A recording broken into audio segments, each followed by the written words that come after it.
ആകാശവാണി. നമസ്കാരം. വാർത്തകൾ വായിക്കുന്നത് ബിന്ദു.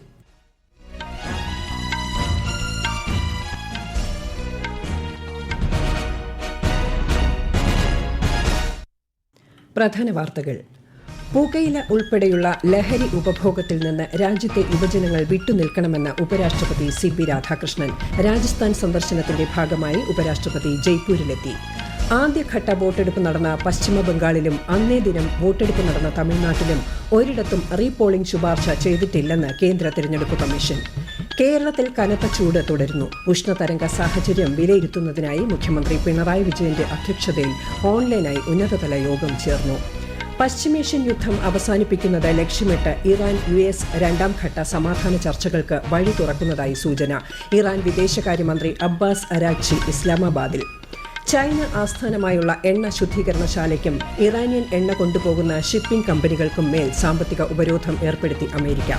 ഇന്ത്യ ദക്ഷിണാഫ്രിക്ക വനിതാ T20 ക്രിക്കറ്റ് പരമ്പരയിലെ 4ാം മത്സരം ഇന്ന് ജോഹന്നാസ്ബർഗിൽ. വാർത്തകൾ വിശദമായി. പുകയില ഉൾപ്പെടെയുള്ള ലഹരി ഉപഭോഗത്തിൽ നിന്ന് രാജ്യത്തെ യുവജനങ്ങൾ വിട്ടുനിൽക്കണമെന്ന് ആഹ്വാനം ചെയ്ത് ഉപരാഷ്ട്രപതി CP രാധാകൃഷ്ണൻ. രാജസ്ഥാൻ സന്ദർശനത്തിന്റെ ഭാഗമായി ജയ്പൂരിലെത്തിയ ഉപരാഷ്ട്രപതി ഭഗവാൻ മഹാവീർ ക്യാൻസർ സെന്റർ സംഘടിപ്പിച്ച ക്യാൻസർ അതിജീവിതരുടെ കൂട്ടായ്മയിൽ പങ്കെടുത്ത് സംസാരിക്കുകയായിരുന്നു. I am humbly requesting all the youngsters of this country, keep away from drugs, keep away from tobacco. Let us also remember those who are currently battling their disease cancer. May they find strength by knowing your stories, the survivors. As we move forward, let us pledge to create a world where no one fights cancer alone. We all will be with them. Where awareness replaces the fear and where hope becomes the stronger than despair. Stay strong, stay hopeful and keep inspiring the world with all your courage inside. ജയ്പൂരിലെത്തിയ ഉപരാഷ്ട്രപതിയെ Rajasthan governor Haribhau Kisan Rao Bagde, Rajasthan ഉപമുഖ്യമന്ത്രി പ്രേംചന്ദ് ബൈർവ തുടങ്ങിയവർ ചേർന്ന് സ്വീകരിച്ചു. രാജസ്ഥാൻ സർവകലാശാലയുടെ 35ാമത് ബിരുദദാന ചടങ്ങിലും ഉപരാഷ്ട്രപതി പങ്കെടുക്കും. പശ്ചിമബംഗാളിൽ രണ്ടാംഘട്ട നിയമസഭാ തെരഞ്ഞെടുപ്പിലേക്കുള്ള പ്രചാരണം ശക്തമാക്കി രാഷ്ട്രീയ കക്ഷികൾ. കേന്ദ്ര ആഭ്യന്തരമന്ത്രിയും മുതിർന്ന BJP നേതാവുമായ അമിത് ഷാ ജമാൽപൂരിലും ഹൌറയിലെ ശ്യാംപൂരിലും പൊതുയോഗങ്ങളെ അഭിസംബോധന ചെയ്യും. കോൺഗ്രസ് നേതാവ് രാഹുൽ ഗാന്ധി ഹൂഗ്ലിയിൽ റാലികൾ നടത്തും. തൃണമൂൽ കോൺഗ്രസ് മേധാവിയും മുഖ്യമന്ത്രിയുമായ മമതാ ബാനർജിയും പ്രചാരണ രംഗത്ത് സജീവമാണ്. ആദ്യഘട്ട വോട്ടെടുപ്പ് നടന്ന പശ്ചിമബംഗാളിലും ഒറ്റഘട്ടമായി അന്നേ ദിവസം വോട്ടെടുപ്പ് നടന്ന തമിഴ്നാട്ടിലും ഒരിടത്തും റീപോളിംഗ് ശുപാർശ ചെയ്തിട്ടില്ലെന്ന് തെരഞ്ഞെടുപ്പ് കമ്മീഷൻ അറിയിച്ചു. വിശദാംശങ്ങളിലേക്ക്. ആദ്യഘട്ട വോട്ടെടുപ്പ് നടന്ന പശ്ചിമബംഗാളിലും ഒറ്റഘട്ടമായി അന്നേ ദിനം വോട്ടെടുപ്പ് നടന്ന തമിഴ്നാട്ടിലും പോളിംഗ് നടപടിക്രമങ്ങൾ ഏറെക്കുറെ സമാധാനപരമായിരുന്നുവെന്നും ഒരു മണ്ഡലത്തിലും വീണ്ടും വോട്ടെടുപ്പ് നടത്തേണ്ട സാഹചര്യമില്ലെന്നും തെരഞ്ഞെടുപ്പ് കമ്മീഷൻ വിലയിരുത്തി. പശ്ചിമബംഗാളിൽ 16 ജില്ലകളിലായി 152 മണ്ഡലങ്ങളിൽ നടന്ന ആദ്യഘട്ട വോട്ടെടുപ്പിൽ 92.72% റെക്കോർഡ് പോളിംഗാണ് രേഖപ്പെടുത്തിയത്. അതേസമയം തെരഞ്ഞെടുപ്പ് ജോലിക്കിടെ നിഷ്പക്ഷത പാലിക്കാത്തതിനും മോശം പെരുമാറ്റത്തിനും 5 പോലീസ് ഉദ്യോഗസ്ഥരെ സസ്പെൻഡ് ചെയ്യാൻ തെരഞ്ഞെടുപ്പ് കമ്മീഷൻ ഉത്തരവിട്ടു. സംസ്ഥാനത്തെ രണ്ടാംഘട്ട വോട്ടെടുപ്പ് ഏപ്രിൽ 29 നടക്കും. തമിഴ്നാട്ടിലെ 234 നിയമസഭാ മണ്ഡലങ്ങളിലേക്ക് നടന്ന വോട്ടെടുപ്പിൽ 85.15% പോളിംഗാണ് രേഖപ്പെടുത്തിയത്. News desk Akashvani. സംസ്ഥാനത്ത് കനത്ത ചൂട് തുടരുന്ന സാഹചര്യത്തിൽ ഉഷ്ണതരംഗ സാഹചര്യം വിലയിരുത്തുന്നതിനായി മുഖ്യമന്ത്രി പിണറായി വിജയന്റെ അധ്യക്ഷതയിൽ ഓൺലൈനായി ഉന്നതതല യോഗം ചേർന്നു. പാലക്കാട് ജില്ലയിൽ ഇന്നും നാളെയും 40 ഡിഗ്രി സെൽഷ്യസ് വരെ താപനില ഉയരുമെന്ന് കേന്ദ്ര കാലാവസ്ഥാ വകുപ്പ് മുന്നറിയിപ്പ് നൽകി. ഇതേ തുടർന്ന് ജില്ലയിൽ പ്രത്യേക ജാഗ്രതാ നിർദ്ദേശം നൽകി. ഉഷ്ണതരംഗ സാധ്യത കണക്കിലെടുത്ത് ഇടുക്കി, വയനാട് ഒഴികെയുള്ള 12 ജില്ലകളിൽ കേന്ദ്ര കാലാവസ്ഥാ വകുപ്പ് മഞ്ഞ ജാഗ്രത പ്രഖ്യാപിച്ചിട്ടുണ്ട്. ചൂടിന് ശമനമില്ലാത്തതിനാൽ അങ്കണവാടികളുടെ പ്രവർത്തനം ഒരാഴ്ചത്തേക്ക് നിർത്തിവെക്കാൻ തീരുമാനിച്ചു. ഡൽഹിയിൽ നിലനിൽക്കുന്ന ഉഷ്ണതരംഗ സാഹചര്യത്തിൽ കേന്ദ്ര കാലാവസ്ഥാ വകുപ്പ് സൂര്യാഘാത മുന്നറിയിപ്പ് നൽകി. മേഖലയിൽ മഞ്ഞ ജാഗ്രത പുറപ്പെടുവിച്ചിട്ടുണ്ട്. പശ്ചിമേഷ്യൻ യുദ്ധം അവസാനിപ്പിക്കുന്നതിനായി ഇറാൻ US രണ്ടാംഘട്ട സമാധാന ചർച്ചകൾക്ക് വഴി തുറക്കുന്നതായി സൂചന. ഇറാൻ വിദേശകാര്യമന്ത്രി അബ്ബാസ് അരാഗ്ചി ഇന്നലെ ഇസ്ലാമാബാദിൽ എത്തി. പ്രാദേശിക സന്ദർശനത്തിന്റെ ഭാഗമായാണ് അരാഗ്ചി പാകിസ്ഥാനിൽ എത്തിയതെന്നും റിപ്പോർട്ടുണ്ട്. ഇറാനും അമേരിക്കയും തമ്മിൽ ഒരു കൂടിക്കാഴ്ചയും ആസൂത്രണം ചെയ്തിട്ടില്ലെന്ന് ഇറാൻ വിദേശകാര്യ വക്താവും അറിയിച്ചു. ചൈന ആസ്ഥാനമായുള്ള ഒരു പ്രധാന എണ്ണ ശുദ്ധീകരണശാലയ്ക്കും ഇറാനിയൻ എണ്ണ കൊണ്ടുപോകുന്നതിൽ ഉൾപ്പെട്ടിരിക്കുന്ന 40 ഷിപ്പിംഗ് കമ്പനികൾക്കും ടാങ്കറുകൾക്കും മേൽ ട്രംപ് ഭരണകൂടം സാമ്പത്തിക ഉപരോധം ഏർപ്പെടുത്തി.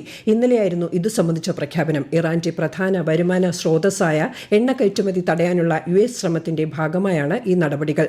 പ്രസിഡന്റ് ഡൊണാൾഡ് ട്രംപും ചൈനീസ് പ്രസിഡന്റ് ഷീ ജിൻപിങ്ങും തമ്മിൽ ചൈനയിൽ നടക്കാനിരിക്കുന്ന കൂടിക്കാഴ്ചയ്ക്ക് ഏതാനും ആഴ്ചകൾക്ക് മുമ്പാണ് ഉപരോധ നീക്കം.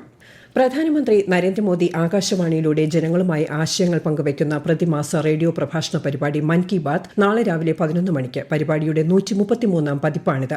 ആകാശവാണിയിലും ദൂരദർശനിലും മൻ കി ബാത് തത്സമയം ലഭ്യമാകും. ഈ വാർത്തകൾ ആകാശവാണിയിൽ നിന്ന്.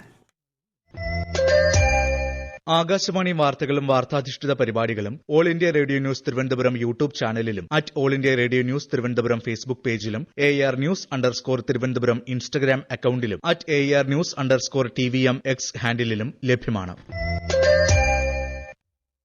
2027 സെൻസസിനായി എല്ലാ സംസ്ഥാനങ്ങളിലും കേന്ദ്രഭരണ പ്രദേശങ്ങളിലും 1855 എന്ന ദേശീയ toll free help line number പ്രവർത്തനക്ഷമമായതായി രജിസ്ട്രാർ ജനറലിന്റെയും സെൻസസ് കമ്മീഷണറുടെയും ഓഫീസ് അറിയിച്ചു. വീടുകളുടെ പട്ടിക രേഖപ്പെടുത്തൽ, ഭവന സെൻസസ് എന്നിവയെക്കുറിച്ചുള്ള മാർഗനിർദ്ദേശങ്ങൾ പ്രാദേശിക ഭാഷകളിലും ഇംഗ്ലീഷിലും ഹെൽപ്പ് ലൈൻ നമ്പറിലൂടെ ഉറപ്പാക്കും.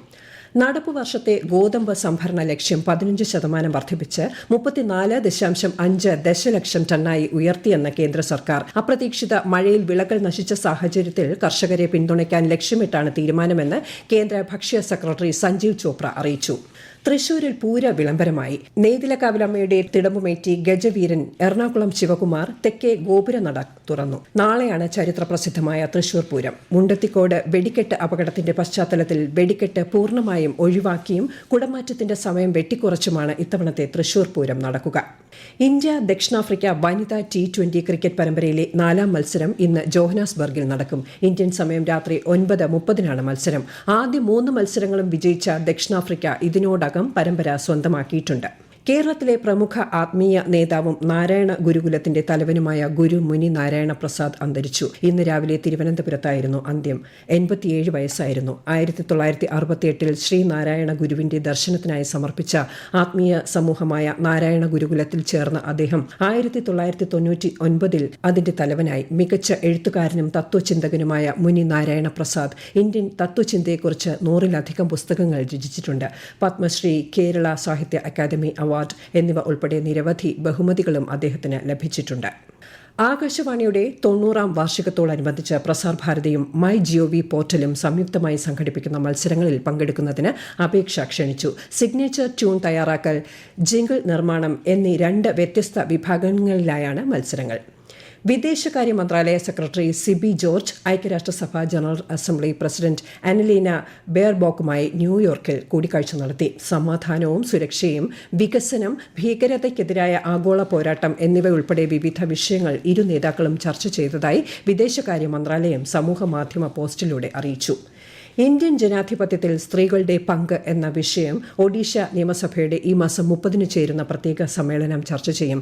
ജനാധിപത്യ സ്ഥാപനങ്ങളിൽ സ്ത്രീകളുടെ പങ്കാളിത്തവും പ്രാതിനിധ്യവും വർദ്ധിപ്പിക്കുന്നതിലാണ് ഈ സമ്മേളനം പ്രധാനമായും ശ്രദ്ധ കേന്ദ്രീകരിക്കുക. ഭരണത്തിലും നയരൂപീകരണത്തിലും സ്ത്രീകളുടെ സംഭാവനകൾ, വെല്ലുവിളികൾ, അവസരങ്ങൾ എന്നിവയുമായി ബന്ധപ്പെട്ട പ്രധാന വിഷയങ്ങൾ സഭയിലെ അംഗങ്ങൾ ചർച്ച ചെയ്യും. ബംഗ്ലാദേശിൽ കോക്സ് ബസാറിലെ ഹിന്ദു ക്ഷേത്രത്തിൽ ഒരു ജീവനക്കാരന്റെ മൃതദേഹം കണ്ടെടുത്തതിൽ വ്യാപക പ്രതിഷേധം. പോലീസ് മൃതദേഹം പോസ്റ്റ്മോർട്ടത്തിന് അയക്കുകയും അന്വേഷണം ആരംഭിക്കുകയും ചെയ്തിട്ടുണ്ട്. പ്രധാന വാർത്തകൾ വീണ്ടും. പുകയില ഉൾപ്പെടെയുള്ള ലഹരി ഉപഭോഗത്തിൽ നിന്ന് രാജ്യത്തെ യുവജനങ്ങൾ വിട്ടുനിൽക്കണമെന്ന് ഉപരാഷ്ട്രപതി CP രാധാകൃഷ്ണൻ. രാജസ്ഥാൻ സന്ദർശനത്തിന്റെ ഭാഗമായി ഉപരാഷ്ട്രപതി ജയ്പൂരിലെത്തി. ആദ്യഘട്ട വോട്ടെടുപ്പ് നടന്ന പശ്ചിമ ബംഗാളിലും അന്നേ ദിനം വോട്ടെടുപ്പ് നടന്ന തമിഴ്നാട്ടിലും ഒരിടത്തും റീപോളിംഗ് ശുപാർശ ചെയ്തിട്ടില്ലെന്ന് കേന്ദ്ര തെരഞ്ഞെടുപ്പ് കമ്മീഷൻ. കേരളത്തിൽ കനത്ത ചൂട് തുടരുന്നു. ഉഷ്ണതരംഗ സാഹചര്യം വിലയിരുത്തുന്നതിനായി മുഖ്യമന്ത്രി പിണറായി വിജയന്റെ അധ്യക്ഷതയിൽ ഓൺലൈനായി ഉന്നതതല യോഗം ചേർന്നു. പശ്ചിമേഷ്യൻ യുദ്ധം അവസാനിപ്പിക്കുന്നത് ലക്ഷ്യമിട്ട് ഇറാൻ US 2ാം ഘട്ട സമാധാന ചർച്ചകൾക്ക് വഴി തുറക്കുന്നതായി സൂചന. ഇറാൻ വിദേശകാര്യമന്ത്രി അബ്ബാസ് അറാക്ചി ഇസ്ലാമാബാദിൽ. ചൈന ആസ്ഥാനമായുള്ള എണ്ണ ശുദ്ധീകരണശാലയ്ക്കും ഇറാനിയൻ എണ്ണ കൊണ്ടുപോകുന്ന ഷിപ്പിംഗ് കമ്പനികൾക്കും മേൽ സാമ്പത്തിക ഉപരോധം ഏർപ്പെടുത്തി അമേരിക്ക. ഇന്ത്യ ദക്ഷിണാഫ്രിക്ക വനിതാ T20 ക്രിക്കറ്റ് പരമ്പരയിലെ 4ാം മത്സരം ഇന്ന് ജോഹനാസ്ബർഗിൽ. വാർത്തകൾ കഴിഞ്ഞു. അടുത്ത വാർത്താ പ്രക്ഷേപണം വൈകിട്ട് 3 മണിക്ക്.